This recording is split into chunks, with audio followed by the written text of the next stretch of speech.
everyone, it's Jananie and welcome back to my channel. The story ain't over. So today I'm super excited to be doing another reading experiment video. And this one is one that I've been planning to do for ages now. And we are going to be reading hot, sad girl books from TikTok. So this is by no means a judgment on the taste that TikTok has, that BookTokers have, or the books that they're recommending. This is just me simply delving into a genre of books that I really haven't read much from. I was noticing that I was on TikTok and this trend of like hot girl books or sad girl books or hot sad girl books was coming up a lot, and I found it so interesting because a lot of the books that are on these lists happen to be like literary fictions that feature female main characters or women main characters who are just going through it. And I was like, you know what? I feel like I have moved past my going through it phase of my 20s. I am in a better place in my 20s right now. I'm 25 this year. And I was like, maybe this is the time to delve into this genre and see how it goes. Because I feel like if I had read one of these books when I was 22, it would not have been a good idea because I just needed escapism at that time. But now I'm like, I want to reflect on this hot, sad girl time of my life and read some of these books. So for this video, I consulted TikTok a lot. I went through different hashtags and different tags. And honestly, I was just looking for different books that interested me. And I did end up having a list of 10 or so books that I ended up shortening down to about 5.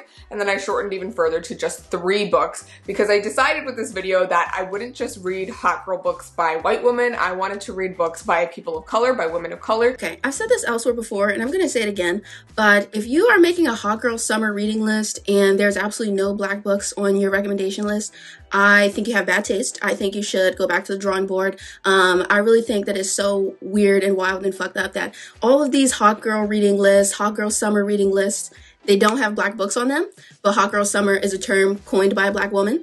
I just think that's really interesting that in all these recommendations that you're coming up with, you can't think of a single black book or a single black author that you want to spotlight on your page. I think that shit is weird. And I think that you really should go back to the drawing board and think again. Real hot girls read black books and recommend black authors. So I picked 3 books by women of color. One is by a Taiwanese American author, one is by a Black American author, and then one is by a Palestinian American author. And it was really important to me to pick up these 3 books just because I feel like they were the lesser known ones of the TikToks that I watched, and I feel like I just wanted to boost them up a little bit more. Some of the really popular hot sad girl books I came across while on TikTok were My Year of Rest and Relaxation, The Idiot, Cleopatra and Frankenstein, and then I also kept seeing a lot of books by Sally Rooney, which if you guys didn't know, I've done a whole video on reading Sally Rooney's books and I absolutely hate most of them. I really liked only one of them, which was Conversations with Friends, which one of the books I'm going to be reading for this video is similar to that, but her other books weren't my favorite. Normal People and Beautiful World, Where Are You were total misses for me. So I'm a little bit hesitant about picking up, you know, these other books in this hot sad girl genre, if you will, but I am excited to see how it goes regardless. And I do want to say that although a lot of the books that were like popular on TikTok for this hot sad girls genre were by white women, there was quite a few creators who made a pointed effort of highlighting books by women of color, which I really appreciated. So these 3 books that I found were actually from one creator who had specifically highlighted these books. With all that said, before I tell you the 3 books that I'm going to be reading for this video, let's talk about the sponsor of today's video, which is HelloFresh. So I've literally just reached like my peak because I have secured a HelloFresh partnership, and this is one of my favorite partnerships I've ever done. HelloFresh, if you guys don't know, is a meal kit company. It's sort of like a subscription. You sign up and you get a set of meals, the ingredients all in a box sent to you with recipes, and you're able to use those ingredients and recipes to make your meals. What's really awesome about HelloFresh is that it delivers fresh quality produce from the farm to your door in less than a week. Each week you can choose your own meals from the menu that they have for it that week, and honestly it's the most effortless experience ever. You save time, money, and also stress. For those of you who don't know, I am turning 25 this year. I still live with my family, so I've grown up mostly with my mom cooking for me, which I am super grateful for. But as I age, I'm like, you know, maybe I should get into cooking more myself, and I also have different meals that I want to have and more healthier meals that I want to have. And so this partnership honestly came at the perfect time. Recently these days I hang out a lot with my boyfriend and we tend to eat out a lot. We usually order stuff in or we go out to a restaurant. And so with this partnership, I got a box of 3 meals and I took it to his house and we made all the meals at his house in his kitchen in the basement. And it was honestly a wonderful experience because usually we spend so much time trying to decide what we want to order and then waiting for that and then going and picking it up, and it's all this effort, and in the end I feel kind of terrible after eating out because I have a lot of digestion issues. So being able to make some homemade meals in a really easy way was just so fantastic. We had 3 meals that we tried out. We had meatballs and cheesy bread with some salad. We had honey garlic chicken wraps with some potato wedges, and then we also had shrimp and coconut rice with some green beans. I personally loved all 3 meals and my boyfriend equally loved them all as well. He's not a big fan of shrimp, but he did try it and he did like the last meal as well. I think his favorite was the meatballs and mine was the shrimp. I loved how easy it was with all the ingredients pre-packaged in the box. Overall, it was a really easy and amazing experience cooking these meals. All of the ingredients are pre-portioned, so you are never wasting any of the food. HelloFresh happens to be one of the first carbon neutral meal kit companies, and nearly all of their packaging is actually recyclable. I found that we were saving so much money the week that we were trying these meals because usually we would go out to eat or order something in and it would be so much more money. This whole experience was just really great, and I personally am going to grab my own HelloFresh subscription after this partnership because I just loved the entire experience. I love being able to make my own food in an easy and affordable way, and it honestly just cuts down on so much time for me as someone who is really busy working a full-time job and also this whole YouTube thing. And so I really have time to like plan meals or, you know, go out and get groceries. So having all of that come to me in an easy and accessible way was just so fantastic. So if you are interested in HelloFresh and I've convinced you to go try them out, I highly recommend it. Like, at least try them out because you will be astounded by how easy and amazing it is. You can go to HelloFresh.com and use my code Jananie16 and grab 16 free meals across 7 boxes and 3 free gifts. I feel like this is going to be one of the best decisions that I've made for myself in my 20s, so I'm so excited for all the healthy and delicious meals that I'm gonna have with HelloFresh. So definitely don't miss out on my deal. Use my code Jananie16, go to HelloFresh.com and get 16 free meals across 7 boxes and 3 free gifts. Thank you so much to HelloFresh for sponsoring this video, and now let me tell you the 3 hot sad girl books that I'm gonna be reading for this video. Alrighty, the first book that I'm gonna be reading for this video is Luster by Raven Leilani. So this one I honestly don't know too much about, but I've seen it all over TikTok even before this hot sad girl trend, and I am super excited to read it because I've heard really mixed things about it. This one feels a lot like Conversations with Friends by Sally Rooney. It basically follows this young black woman who is getting embroiled in these complicated romantic relationships. She's sort of going through it. She doesn't really love her job. She works at like a publishing company with an all-white staff, and she's just in that moment in her 20s where she just doesn't know what she's doing. I'm not 100% sure I'm gonna love this one just because it feels like one of those books with like all vibes, no plot, but I do believe it tackles some topics of race and, you know, privilege and all of that, which I'm excited for. I love books that have broader themes to them, so I think this one might be a pretty good one. The next book that I'm going to be picking up is Disorientation by Elaine Say Show, and this one I am so excited for because I first heard about it on Instagram actually from one of my friends who had read it, which is Alexandria. She also has a YouTube channel, you should go check her out. But this one I had also seen all over TikTok as well, and I absolutely love the cover, by the way. I just love how pink it is. But this one specifically features a Taiwanese American main character. She's, I think, in her late 20s, and she's doing a PhD. So this involves a lot of like academia and all that. And this one specifically deals with her experience as an Asian woman in academia, which I think is gonna be really interesting. But again, it's like that sort of vibe of like this girl in her 20s who doesn't know what she's doing with her life, and I'm just excited for the vibes. I think this one's gonna be really interesting, and I'm excited for it based off of my friends' reviews, so we'll see how it goes. The last book that I'm gonna be reading is You Exist Too Much by Zaina Arafat, and this is one that I sort of picked up on a whim. It was one of the lesser recommended books on these TikTok lists of hot sad girl books, but this one is a bit of a newer title, and I was really excited for this one, because I love the title, You Exist Too Much. It's like you're you're too much. And 2, because it follows a Palestinian American main character. She's a 20-something. I believe she's also bisexual in the book, so there's a queer aspect to this book. So I was excited for all those elements, and I've never read a book from a Palestinian American main character's perspective. So overall, excited for this one. I do think this one's gonna be a little bit on the like no plot, all vibes type of situation, but we'll see how it goes. So with that said, those are all the books that I'm going to be reading for this video. I don't have physical copies of any of them because I'm just borrowing them from the library, but regardless, I'm really excited to read them, and I'll probably go grab a physical copy if any of them wow me in a big way.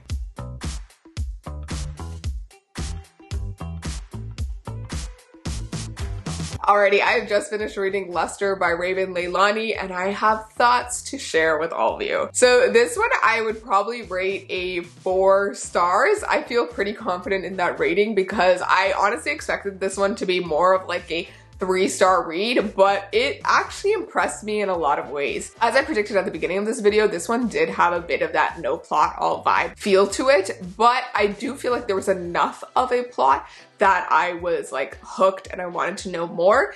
And personally, I was just in love with the main character and just her psychosis. This one does feel a little bit like Conversations with Friends by Sally Rooney, but it examines a lot of like race and like privilege in the discussion of the main character's just whole situation. For those of you who don't know what this one is about, basically it follows the main character Eddie. I think her like name is rarely ever mentioned in the book, but she's this young Black woman who works as a managing editorial coordinator, I think, at this publishing company, and she is like in that moment in her 20s where she's just sort of going through it, doesn't know what she wants in life. She's kind of broke as well, and she has all of these like terrible romantic relationships. And the beginning of the book sort of meanders as she's going through like different relationships and trying to figure her things out, but it does sort of lock in when you realize she is starting this relationship with this man named Eric, who has an open relationship with his wife Rebecca. And so from there it moves forward as like the wife gets involved, but also she starts to meet the daughter of the man she's dating, who is an adopted Black girl. So Eric and his wife are white,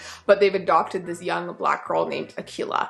And so there's like this interesting camaraderie that happens between the main character and Akila, and it was actually really beautiful to see. And I think those aspects of the story I really, really loved. I wasn't crazy about like the romance, and it's not really meant to be a romance. I think it's meant to show the very complicated mental situation that the main character is going through, but it was also really fascinating to see the relationship between the main character and also the wife, Rebecca, because it's this very tense, weird thing that ends up being slightly supportive, and there were some really interesting moments, especially towards the end. There's also definitely this discussion of like the fact that Akila is being raised by these 2 white people who don't really know too much about what it means to be Black in America. And so sort of the main character is coaching Akila through that and helping her with various things that, you know, only another Black person would know. Overall, I felt like it was a really interesting book, and I think it had more depth to it than I was expecting, which I really appreciated. And again, this is part of the reason why I wanted to read a bunch of these hot sad girl books by women of color, because I think they just have an added dimension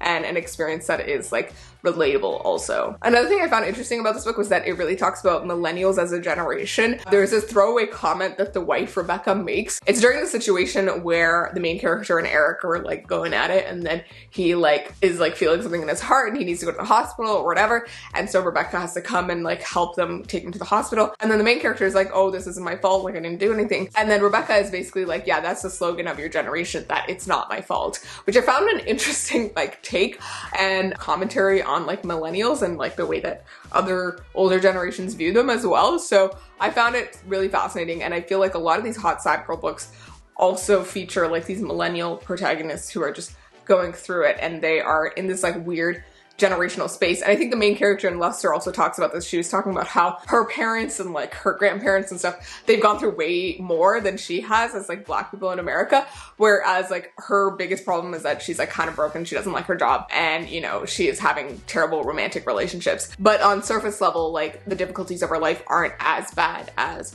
her parents or the generations before her. So it's like this interesting sort of situation, which I just liked reading about, and I like that it was like a discussion in this book, because it's like, not only is it this like vibe of like the hot sad girl, but also like what about this generation is building the hot sad girl, if that makes sense. But yeah, overall I really like this one. I really like the main characters. Akila, I liked Rebecca. She's a complicated person, but I found her interesting to read about. I love the main character, even though she makes terrible decisions. And it was also really interesting to see some of like the pop culture references, especially to do with Akila, because she is really into like fan fiction and like anime and all of this. And there's this moment when the main character stumbles on Akila's Batman fanfiction, which was actually like really amazing.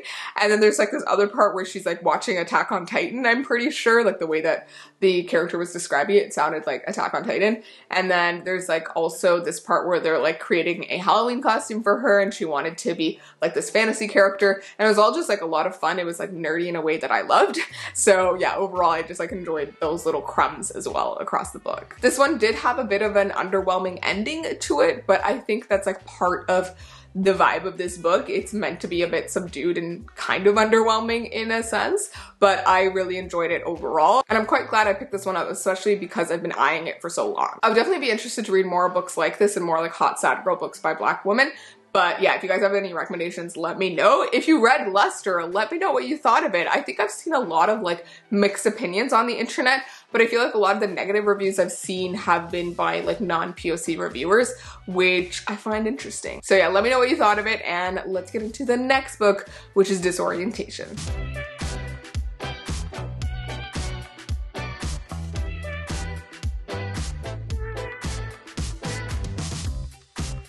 Hello friends, we are back with my thoughts on Disorientation by Elaine Say Show. I am so excited to talk about this one because this was a trip. There are so many things that go on in this book, and it felt like a genre-bending situation of both like a literary fiction and like a bit of a thriller, and also just like a cozy mystery, if you will. This book definitely has a like satire vibe to it and tone to it, which I really enjoyed actually, because it just gave you more insight into the world that this was taking place in, and also the main character as well, as her like opinion on things changes drastically. Basically, this book follows our main character Ingrid, who is this pretty meek girl who is Taiwanese American, and she's in her 8th year of her PhD, and she's studying literature, mainly like Chinese literature, and she's been sort of forced into studying this one Chinese poet from her university that everyone seems to love and who died a few years ago, and his name is Xiao Wenshou. I hope I'm saying that right. I was basing that off of the audiobook that I was listening to while reading this one, which is actually really great, so I highly recommend it. But yeah, this one was so interesting because it sort of starts off as like being just one of these regular like literary fiction books about this girl who doesn't have her life together and she's trying to figure out things, but it starts to sort of morph into a bit of a mystery, and there's actually quite a bit of a plot to this book as well, and like this like huge climax and everything, and I really enjoyed a lot of those aspects of the book. I'm gonna get into spoilers now, but it was really interesting to see the sort of disillusionment that the character had with academia by the end, and especially how she becomes more radicalized as the book goes on. She starts off being this character who hasn't really encountered many other experiences. She has trouble saying the word gay or calling Caucasian people white and, you know, people black and that kind of thing. But as she moves along, she starts to get exposed to these other people, especially Vivian, who is probably one of my favorite characters of this book, and she starts to realize all the things that she's sort of complicitly allowed to happen, and also how she's been sort of letting white supremacy thrive under her ignorance. There was so much commentary in this book about like the Asian experience, and also the idea of like fetishization, and how some interracial couples end up being these like fetishized situations, and I found that to be such an interesting topic, and like the idea of like preference and all of that. And there's just so many themes to this book that I absolutely loved. Like aside from like the really crazy, batshit crazy plot to this book and the whole element of the yellow face and everything, this had so many other interesting themes as well, both to do with the main character but also like peripheral characters as well, and how each of them sort of learned something new. And honestly, the satire tone that the author took for the entire book really shed light on all of the different issues with all of these characters and how they were learning new things, and I just found it so fascinating. Like, I've never read a book quite like this one, I think, and it was so fascinating. This one is definitely definitely probably like a 4.5 stars for me. I really enjoyed it. I wanted to know more. It did start off a bit slow for me, but as it got further in, I was just so invested and I wanted to know what was going to happen next. And I think it just, yeah, again, tackled so many themes that were just so freaking interesting. Overall, this had more depth to it than I was expecting at all. I knew it involved academia, but I honestly thought it was going to be more of like a lit fic internal emotional journey of the main character as opposed to this like cozy mystery vibe. So yeah, I just really enjoyed that aspect to it and that it had some plot to it. I could honestly like talk for days about this book because there were so many twists and turns as well and like reveals that I just absolutely loved, especially in like the second half of the book. I think there's like a point in the book where like we get the biggest reveal, and then after that there's just so many little reveals that come up, which I really loved. This book really gave me flashbacks to being in undergrad studying English Lit and just all of the like pressures of academia, but also the sort of silo of academia where everything feels like end all be all. And it was just interesting to like be in that mindset again. And one of the big things about this book was the idea of like the POC experience in academia and a lot of what drives the plot of this book as well. And it was just really interesting to see that like dramatized on the page because I think it's like something that a lot of us have experienced in real life, but seeing it in like a fictional book was like really validating, I guess. So I just really love that experience because yeah, I think it's a very lonely situation, especially in humanities, I think, where it's like oversaturated with lots of white people. It can be a very lonely experience being like the only POC or the token POC, and that's like a huge thing that is like talked about in this book as well. So I really love that aspect of this book. Overall, this is like an amazing book. Like 4.55 stars, honestly. Like the more I think about it, the higher I want to rate it, just because yeah, it's just one of those books that like leaves you with so much to think about and talk about and discuss.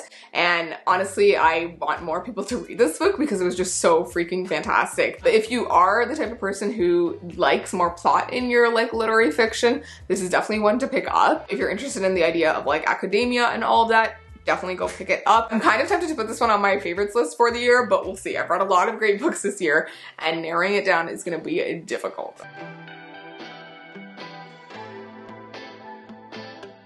Hello friends, I have just read You Exist Too Much by Zaina Arafat, and I have many thoughts, so let's get into it.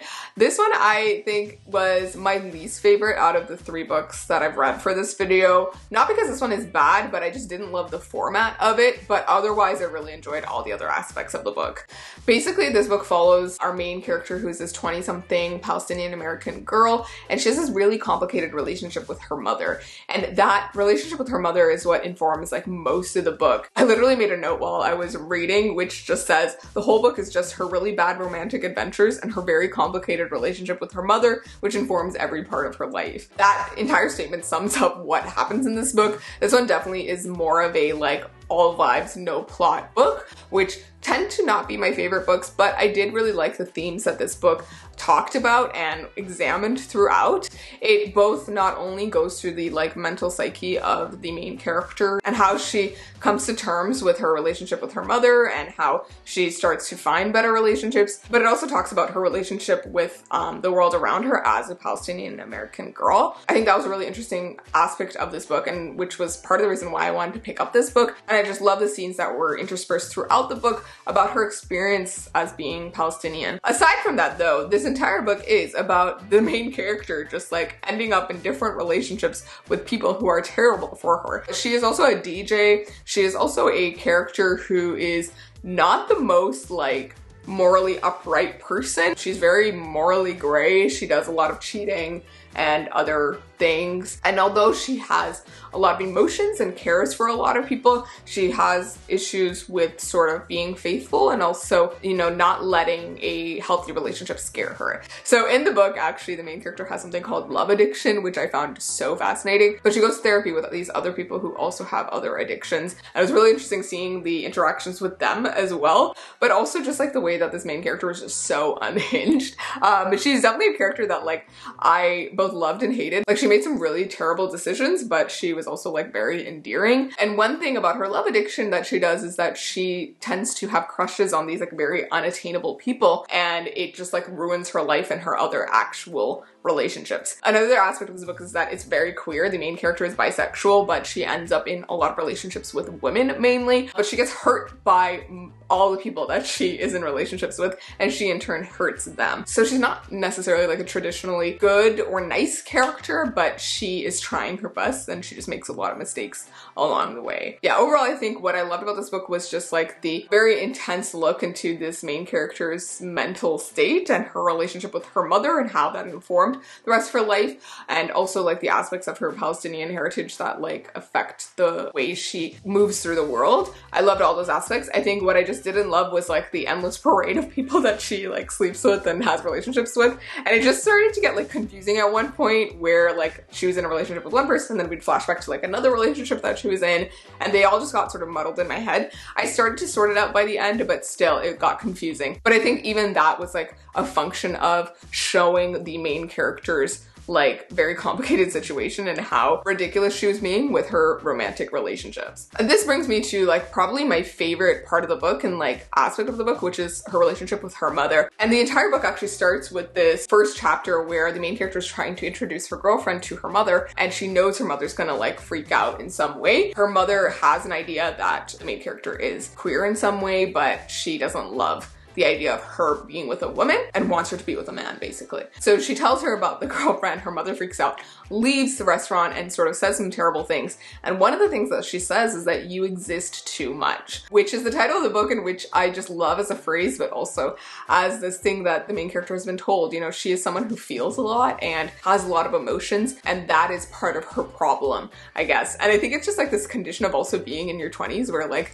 everything hurts very much and you are just like going through all of the emotions and you need to feel them all. And I think it was just interesting to see that in like this fictional format. It was very relatable, I guess, is what I'm trying to say. I just really loved it. I loved that this main character just didn't know what she was doing and was feeling all the things. And I feel like when I was 22 or 21, I think that's around the age that this main character is, I was definitely feeling all those things. But yeah, if you're looking for a book that's like mainly vibes, not really plot, it features a bisexual queer main character. If you're looking for a book that just shows a main character going through it and you want to relate to those aspects, this is a great one. And I think this one definitely gave me the most like hot sad girl vibes, I think, because this one was very sad. This one and Luster had the most like hot sad girl vibes, I think. Disorientation also had those vibes, but I think it was very heavily involved with that like academia aspect, that like the hot sad girl aspect was like less of a focus, but still all three books were fantastic. And I think if I had to rank them in terms of my preference, I like Disorientation the best, then Luster, then You Exist Too Much, but all three were quite fantastic, and I think any person will find different traits that they love more or less about each one. So at the end of this all, I was thinking about, okay, what are the commonalities between these three books? And like, what have I noticed is like the definition of a hot, sad girl book? So I've come up with a few things. The first is that usually these characters are like disillusioned, lost characters who are just going through it. And usually they are characters who are like post-grad. They have already either finished or are about to finish undergrad or university, some kind of higher education, and they don't know where they're going with their life, which I think is like a feeling that a lot of people have leaving university and higher education, and you're like, okay, I have to get a job, but like, what am I doing with my life? A lot of these characters also embody that whole meme from the Pride and Prejudice movie where Charlotte comes up to Elizabeth and is like, I am 27 years old, I have no money, no prospects, and I'm a burden to my family. That is literally every single one of these characters, and I just loved it so much. I think it's such a like millennial thing also, and I've seen this meme like everywhere, all over TikTok, and I think it really embodies these characters who just like have zero plan and zero idea what they're doing, but they're trying to figure it out, and they feel like they're a burden to everyone, and they just want to be loved, I think, which is another aspect to like the mental state of these characters. Another thing that I've noticed about these characters is that they all have very complicated romantic relationships. They just don't know what they're doing. They're either in bad relationships like the main character in Disorientation, or they are going through like multiple romantic interests who are just all bad for them, like in Luster and in You Exist Too Much. I loved these books so much. I'm actually really glad I did this video because I had been thinking about this genre for a while and I'm like, I need to read these and see how this goes. All three of these books are definitely not books that I would regularly pick up either. I think only Disorientation maybe, but the other two definitely weren't books that I would have regularly picked up, so I'm really happy and excited that I did. And I'm also happy that like these books are like on the sort of similar genre level as like Sally Rooney books, but I can see how I love these ones and I didn't like Sally Rooney ones just because these ones have the added aspect of being by women of color and like the added aspect of their experience in the world being fed into the story, which I loved. So yeah, highly recommend all three of these books. Go check them out. Thank you guys so much for watching this video. I would love to hear what you thought of any and all of these books if you have read them or if you are planning to read them. If I have convinced you to read them, let me know. Thank you so much to HelloFresh also for sponsoring this video. You guys should definitely go grab that deal I mentioned earlier. Go to HelloFresh.com, use my code JEN-nah-nee16 and get 16 free meals across 7 boxes and 3 free gifts. That whole deal is in the description, so go use that link. And if you're interested in getting more regular updates on my reading and life, I highly recommend going and checking my Instagram, Twitter, Goodreads, and TikTok. I had a lot of fun with this video, so I hope you enjoyed it, and I will see you in my next one. So please remember that this story ain't over. Bye!